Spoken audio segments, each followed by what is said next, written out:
குருவே துணை. வணக்கம். இன்றைய இசை இலக்கணம் தியாகராஜர். சங்கீத மும்மூர்த்திகளில் ஷியாமா சாஸ்திரியின் வாழ்க்கை குறிப்பை நேற்றைய காணொளியில் கேட்டோம். இன்று தியாகராஜ சுவாமிகள் அவர்களின் வாழ்க்கை குறிப்பு. பிறப்பு 4/5/1767 ஆண்டு பிறந்தார். இவரது ஊர், இவர் பிறக்கும்போது திருவாரூரில் பிறந்து திருவையாற்றில் குடிபெயர்ந்ததாக சொல்லப்படுகிறது. இறப்பு 6/1/1847, அதாவது தனது 80வது அகவையில் முக்தியடைந்தார். இவருடைய தந்தை ராமபிரம்மம், அவர் ஒரு சமஸ்கிருத புலவர். தாயார் சீத்தம்மாள், இவர் ஒரு சிறந்த பாடகி.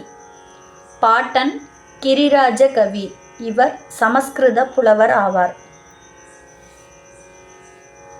இவர் தம் 17வது வயதில் 1787 பார்வதி என்ற பெண்ணை மணந்து அவர் நோய்வாய்ப்பட்டு 1789 இறக்க 1790 அவரது தங்கை கமலாம்பாளை மணந்தார்.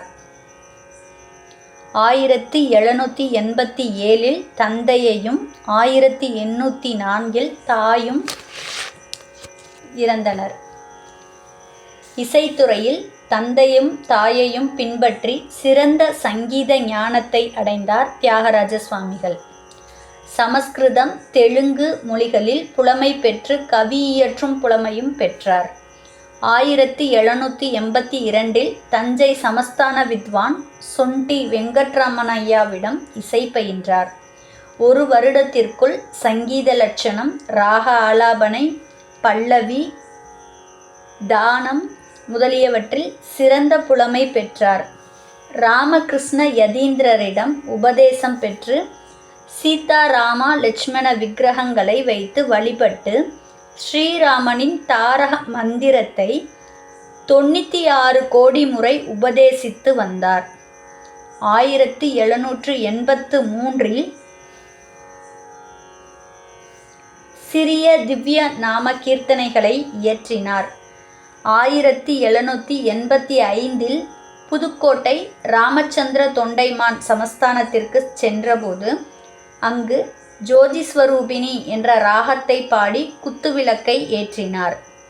இவரது புகழை அறிந்த தஞ்சை சரபோஜி மன்னர் இவருக்காக அழைப்பு விடுத்தபோது நிதிக்காக அரசனை புகழ்ந்து பாட மறுத்து கல்யாணி ராகத்தில் நிதிச்சால சுகமா என்ற கிருதியை பாடினார். அரசர் இவரை துன்புறுத்த முயன்றபோது அவர் வயிற்று வலியால் துன்புற்றார். தன்னுடைய தவறை உணர்ந்த அரசர் மீண்டும் இவரிடம் மன்னிப்பு கேட்டவுடன் அவருக்கு வயிற்று வலி நீங்கியது. 1806 ஸ்ரீராமரின் தரிசனத்தை பெற்றார். மீண்டும் 1846 கனவில் கண்டு தனது முக்தியின் இரகசியத்தை கண்டு கொண்டார். ஒருமுறை நாரதர் சந்நியாசி வேடம் கொண்டு தரிசனமளித்து ஸ்வரார்ணவம் எனும் சங்கீத கிரந்தை கொடுத்துவிட்டு சென்றதாக கூறப்படுகிறது.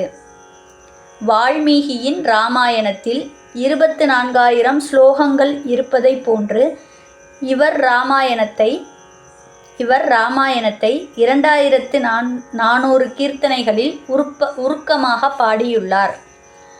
வால்மீகி இராமாயணத்தில் 24,000 ஸ்லோகங்கள் இருப்பதை போன்று தியாகராஜ சுவாமிகளின் இராமாயணத்தை 2400 கீர்த்தனைகளில் உருக்கமாக பாடியுள்ளார்.